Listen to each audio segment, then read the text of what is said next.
Every habit starts as just a thought. Every habit starts as just a thought. And where's that thought coming from? That thought is coming from your brain. So you see, a habit is nothing more than a neurological pathway in the brain. A habit is a neurological pathway in the brain. Hey there, I'm Dr. Del Millers, and this is Energize Your Life After 50. You see, the goal of this podcast is to help you answer one simple question, and that is, how do you want to live the next chapter in your life? Do you want to keep it as it is, or do you want more? Do you want to be better, fitter, stronger, healthier without meds, more confidence, more sex appeal? Do you want to get your mojo back? Maybe you want to be the you you've always thought you could be. So each week we'll look at simple ways to intentionally create your next chapter, prioritizing your health, your physicality, your emotional and spiritual well-being, as well as looking and feeling your best. Are you up for the challenge? Then let's get moving. All right, everybody, welcome back to another episode of Energize Your Life After 50. Hope you're doing great. You know, today and for the next couple weeks or so, I'm going to be talking about weight loss. And I'm going to be talking about weight loss because that is the topic of the moment. I am launching my new group weight loss coaching program. It's called Weight Loss Made Easy. And I'm launching a new program, a group program, because, you know, for the past number of years, I've been doing a lot of one-on-one coaching. And as you may know, I talk to a lot of people every week. I do these free, what I call health strategy calls every week. And I talk to people all over the country every single week. And primarily around weight loss and health. A lot of people dealing with health issues like diabetes and, high blood pressure, cholesterol, heart disease, a lot of different hormone imbalance, women going through menopause, just a lot of different issues that people are dealing with. And it always seems to come down to one thing, though. It always comes right back down to their weight and the issues that they have around their weight and the struggles that they have around their weight. And really, until you deal with those issues, until you deal with those struggles, then you're going to continue to struggle, right? You're going to continue to be in poor health until you deal with the crisis that you're going through, the health crisis that you're going through. You're going to continue to struggle. But here's the deal. Here's the thing, folks. Weight loss doesn't have to be hard. If it's hard, I say you're on the wrong path. It should be easy. That's why I call it Weight Loss Made Easy. And I call it Weight Loss Made Easy because I want it to be easy. I want you to have an easy time. What are you more likely to continue to do? Something that's easy or something that's hard? Obviously, something that is easy. So you want to make the process easy. You want to make the process fun. That doesn't mean that there won't be challenges along the way. Of course, there will be challenges along the way. But if it's hard, if it's something you dread, which is the old diet mentality, diet exercise mentality. So I'm trying to get people out of that old diet and exercise mentality and focusing on what I call the 3 pillars of weight loss, right? The 3 pillars of weight loss made easy. So we're going to talk a little bit about what those 3 pillars are and how to make it easy. But before we get started, I'd like to take this time to remind you of a few important resources that are available to you. Number 1, my free masterclass. The top 3 things you must do to lose weight and keep it off. Okay, if you're struggling with weight as an issue, then you must check out that masterclass. There's also my webinar, Get Your Sexy Back. If you're ready to truly transform your body and your life, then please sign up for the webinar. It's free. You also have access to a free health strategy call with me when you're ready to move forward in a powerful way. I also have a vault of coaching videos at my website, personalfitness.com. You can find all of that, sign up for all of that at my website, personalfitness.com. And lastly, please consider subscribing to this podcast. There is a link in the episode notes. And thank you. Thank you for being here. I really do appreciate you. All right, so let's get back to the conversation. Dr. Del Miller's here again with personalfitness.com. We're talking about how to make weight loss easy.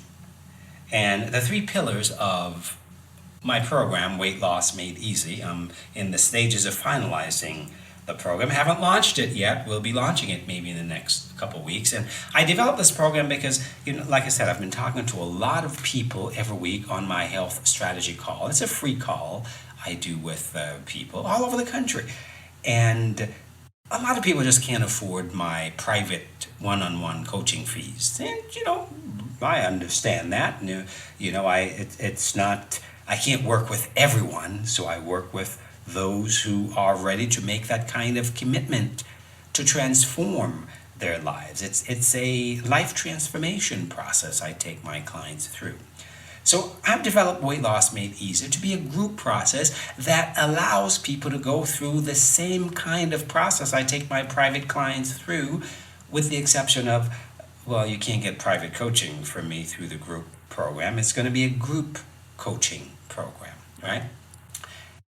So let's talk about how is this different, and how is this process that I take my clients through different from, let's say, the traditional and old-fashioned, outdated diet industry mentality, which tells you that, you got to go on a diet. And don't get me wrong, folks, every diet out there will help you to lose weight. The problem is they won't help you to keep the weight off. And once you lose the weight, you will regain it and more. Guaranteed, you will regain it and more. Otherwise, how do you think they stay in business, right? You can't lose weight permanently on diets. They want you to keep doing it repeatedly. So that's an outdated model. Going on a diet to lose weight, and incidentally, they don't tell you that the number one factor that predicts future weight gain is dieting to lose weight.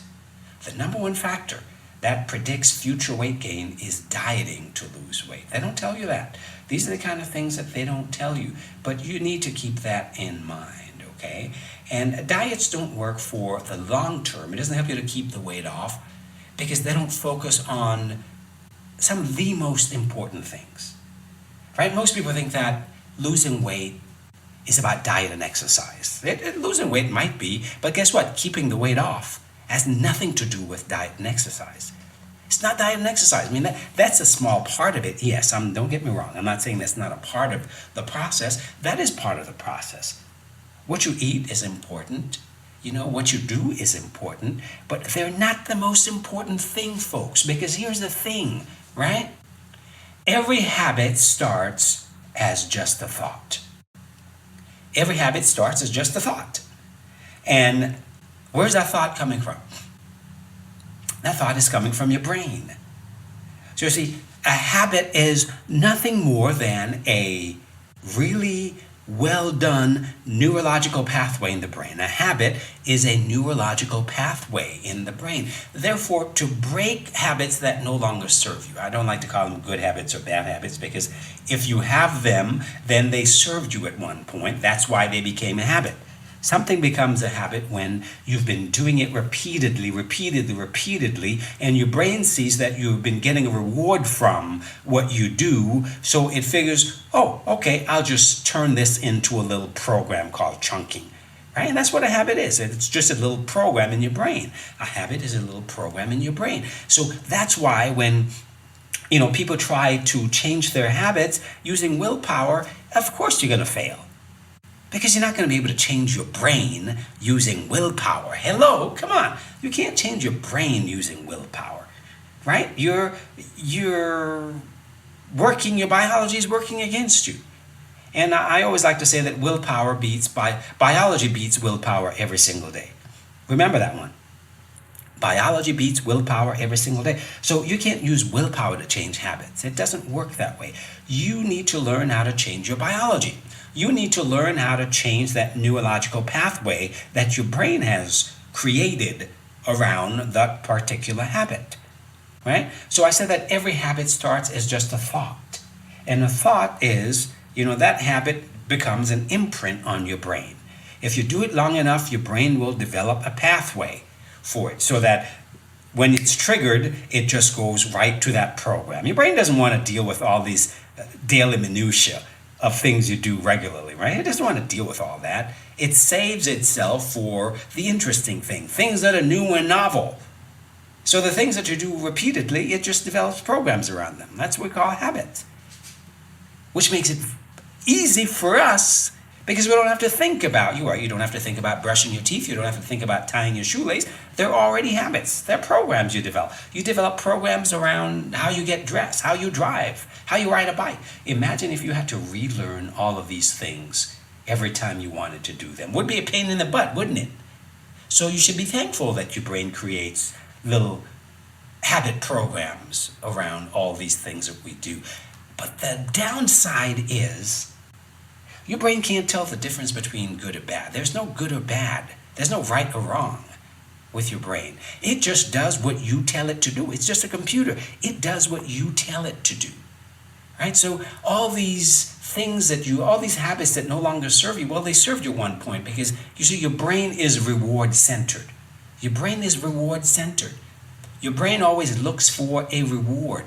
And once you present that reward and you go after that reward repeatedly, day after day, week after week, month after month, year after year, you go after that reward. Well, guess what?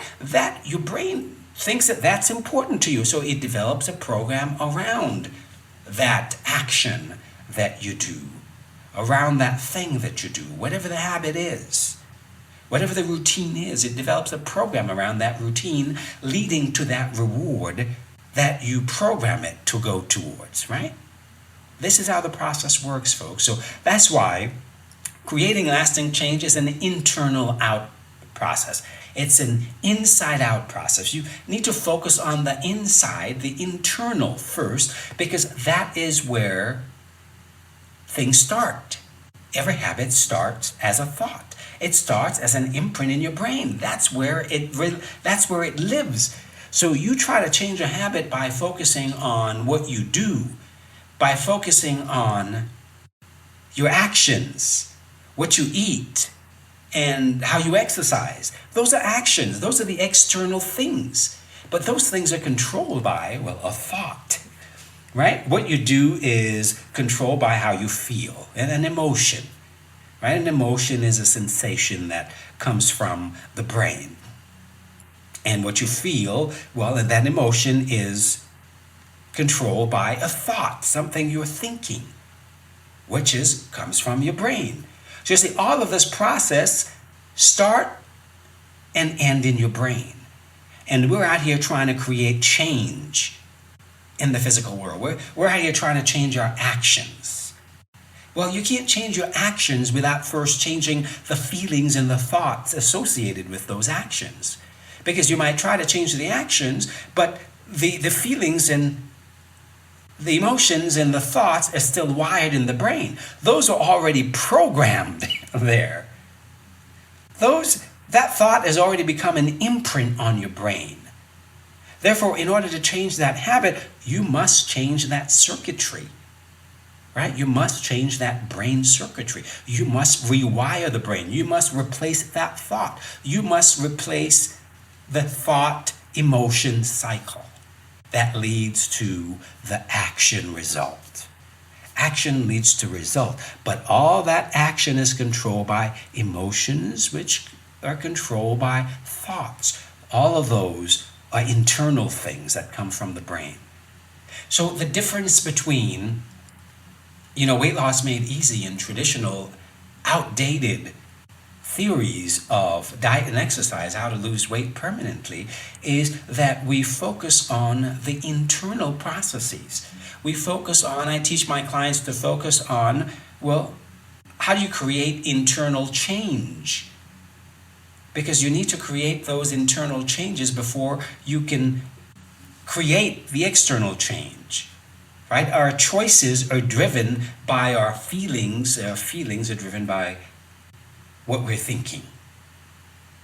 So this is a process, and I teach my clients that process. I teach my clients how to diagnose that process and how to go about changing how your brain is wired by learning how to reprogram it. I call it recruiting your brain to change your biology.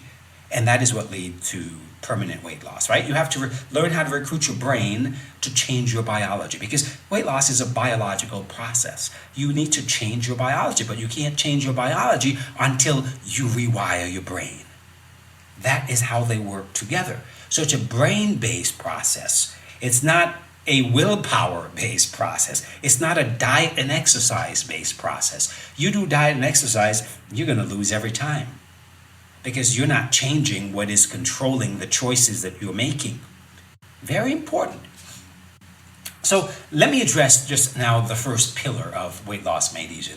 The first pillar of successful long-term weight loss, permanent weight loss, is what I call you focus on why you eat, not just what you eat. Think about it. Why do you eat? Well, you eat for a lot of different reasons, right? We all eat for a lot of different reasons, and very rarely is that reason hunger. Very rarely do we eat just because we're hungry. You think about all the eating we do on a daily basis. Very rarely is that we eat because we're hungry. We eat because we see food. You're at the office and you see bagels, or you see muffins, or you see donuts. You see food. Well, you think, okay, well, yeah, I can eat. Well, it doesn't mean you're hungry. Am I hungry? Not really, but the food is there. I can eat. Well, you eat, right? You feel a certain way. You're going through your day. You're having a shitty day. Well, guess what? Well, who wants to feel shitty? Well, nobody really wants to feel shitty, right? So you try to do something to mask that feeling, to not feeling the way you're feeling. Well, the easiest thing to do is to eat. You reach for something, you eat. So you feel better. You eat some ice cream, you feel better. You like the taste of it, right? You grab a mocha frappuccino, whatever that the latest Starbucks drink is. Well, it makes you feel better. You walk down the street, you smell a cinnamon bun from a bakery, and well, that makes you think that you're hungry. It stimulates your juices and gets your brain going. So hey, you go in and you order some, you eat. So we eat for a lot of different reasons than hunger. You come home, you're exhausted, you feel, I just feel like winding down. Let me get a glass of wine, and that leads to a bag of chips. I just want to wind down. Well, are you hungry? Well, not necessarily, but we do a lot of wind down eating. You get a promotion or something great happened. Well, what do? Well, we eat. Reward eating. We eat to celebrate. Reward eating, right? You get pissed off at somebody. Your friend is making you mad. You're pissed off, and well, you don't want to feel pissed off, so you reach for something. I call it, well, pissed off eating, right? Or effort eating. So we eat for a lot of reasons, and one of the things that people often say to me, well, I'm not an emotional eater, really. Have you never eaten because of the way you feel? Have you never eaten to not feel the way you feel? People think that emotional eating is all about, people who are way out of control and they're depressed and all that. Well, not necessarily. There are various stages of emotional eating.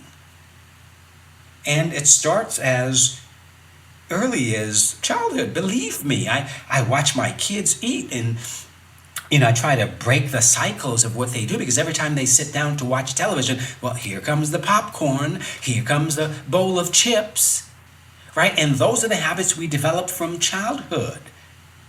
But it has nothing to do with hunger, because they just had dinner an hour ago. So I know they're not hungry. So I try to teach them, well, are you hungry? Answer this question, are you hungry? Well, no, then why are you eating if you're not hungry? So why do you eat? Well, we eat for a lot of different reasons. And guess what, folks? If you're overweight, you are an overeater. Plain and simple. If you're overweight, you are an overeater. And you overeat because you do a lot of eating other than being hungry. If you're eating and you're not hungry, you're overeating. But when you learn how to get rid of all the reasons that you eat other than being hungry, guess what? Wow, magic happens. Magic happens. Because you start to get rid of all the excess eating that you're doing. And this is how I teach my clients to learn how to eat without counting calories or points or any of that nonsense, right? You learn to eat when you're hungry.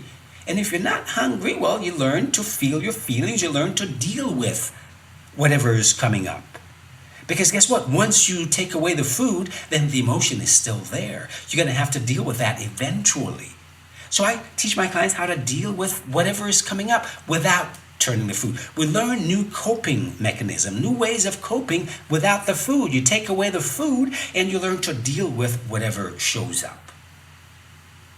That is the first pillar of weight loss made easy, which is focus on why you eat, not just what you eat. What you eat is the least important thing. And you realize that, well, you don't have to restrict all the things you eat. You don't have to have a negative relationship with food. You don't have to be in a struggle with food because you can eat whatever the bloody hell you want. You just have to realize that, well, you can't eat it all the time and you can't eat it all at once.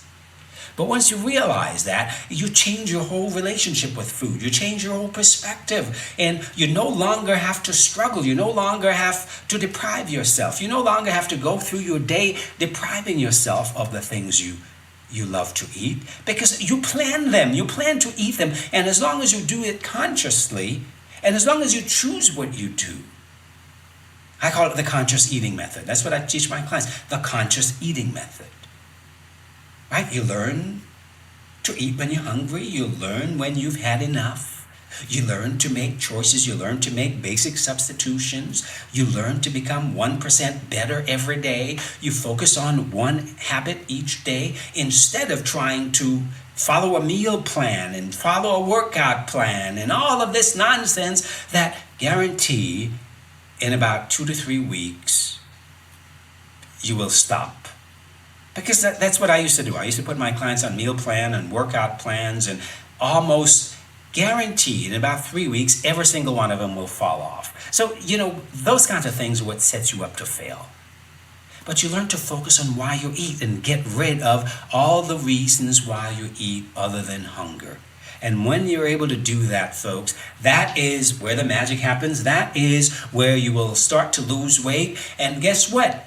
How do you maintain the weight loss when you lose it? Well, I call it you set up guardrails. Most people give the weight back. They regain the weight because they don't have any guardrails set up. Next time we'll talk about the importance of having non-negotiable habits and guardrails to guarantee your success and to prevent you from sliding backwards. But that's next time. All right, thanks for joining me. I appreciate you being here. You can always go to my website, personalfitness.com, and look for information on my Weight Loss Made Easy program, which is forthcoming. Just keep looking back. If you sign up for one of my programs, like my webinar, Get Your Sexy Back, I talk about some of this process, okay? So you can have a more in-depth conversation about why we eat and the importance of focusing on why we eat instead of just focusing on what you eat and restricting what you eat. That's the kind of stuff that doesn't work. So sign up for my webinar, Get Your Sexy Back, and you will be notified when my group coaching program is launching within the next couple weeks, okay? I am Dr. Del Millers, and as usual, as I like to say, may the best of your todays be the worst of your tomorrows. Talk soon.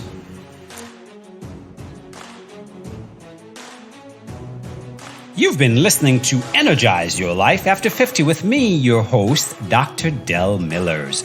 For all the resources mentioned in this episode, you can check the show notes or go to my website at personalfitness.com. There you can sign up for the free masterclass, the free webinar, a free health strategy call, and have access to my vault of coaching videos all for free. So check out the website at personalfitness.com. See you next time.